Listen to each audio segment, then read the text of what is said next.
Un an après l'invasion russe de l'Ukraine, comment se positionnent les pays atomo-américains sur ce conflit en territoire européen? Pour répondre à cette question, il faut d'abord lire et comprendre les votes des pays atomo-américains au sein des Nations Unies.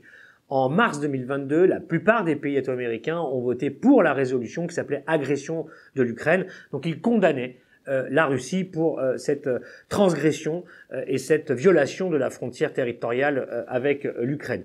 Tous, sauf certains qui, avec beaucoup de pays africains, une moitié d'entre eux, s'étaient abstenus, comme la Bolivie, Cuba, le Salvador ou le Nicaragua, le Venezuela n'ayant pas à l'époque pris part au vote. Deuxième vote, avril 2022, il s'agit de savoir s'il faut exclure la Russie du Conseil des droits de l'homme des Nations Unies. Cette fois-ci, là aussi, une majorité de pays américains votent en faveur de cette résolution, donc pour l'exclusion de la Russie, mais certains votent cette fois-ci contre la Bolivie, Cuba, le Nicaragua, et certains nouveaux s'abstiennent comme le Brésil ou le Mexique et le Salvador. Donc ça montre qu'il y a des évolutions sur certains aspects de la question. Mais en tout cas, les pays latino-américains condamnent l'agression de la Russie. Mais dans le même temps, pour la plupart d'entre eux, ils n'acceptent pas de soutenir les sanctions qui sont prises de manière unilatérale par les puissances occidentales, États-Unis, Union européenne, Australie, Japon. Pourquoi? Plusieurs raisons.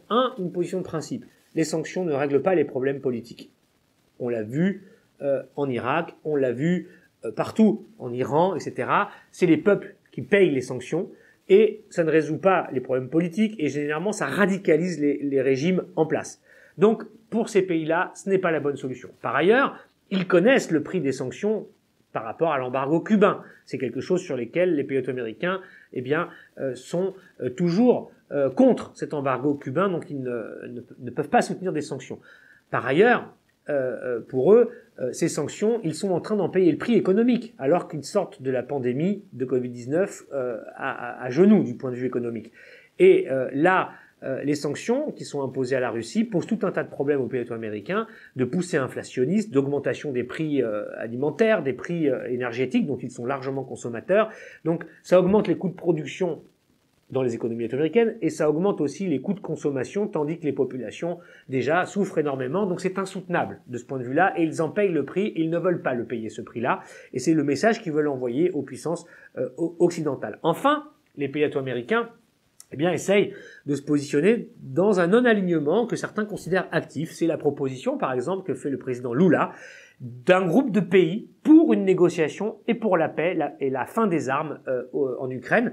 Alors aujourd'hui, un an après, il prend son bâton de pèlerin et essaye de convaincre Joe Biden, mais bientôt aussi Xi Jinping, et puis d'autres, qu'il est nécessaire maintenant de mettre un terme à la guerre et qu'il faut négocier et faire mettre autour d'une table Monsieur Poutine et Monsieur Zelensky. Et en particulier, les Américains pensent que c'est aux Chinois d'avoir un rôle important en la matière et de prendre l'initiative, qu'ils appuieront. Ça, c'est à peu près la position de tous les pays américains, même si certains d'entre eux appuient la Russie, comme le Nicaragua, de manière claire, et Cuba et le Venezuela qui ne veulent pas rompre l'alliance avec Poutine, tout en ne défendant pas sa guerre en Ukraine de manière, objective. Donc voilà un peu la situation. Cette situation, c'est celle de pays qui aujourd'hui considèrent que cette guerre est dramatique, tragique, mais qu'elle ne doit pas permettre, non plus aux puissances occidentales de continuer à donner le là et à diriger et à exiger du monde entier une solidarité à ses intérêts. Ça fait partie de positions qui font partie d'un courant qu'on appelle aujourd'hui un mouvement de désoccidentalisation, concept sur lequel nous ne manquerons pas de revenir dans les mois à venir à l'IRIS.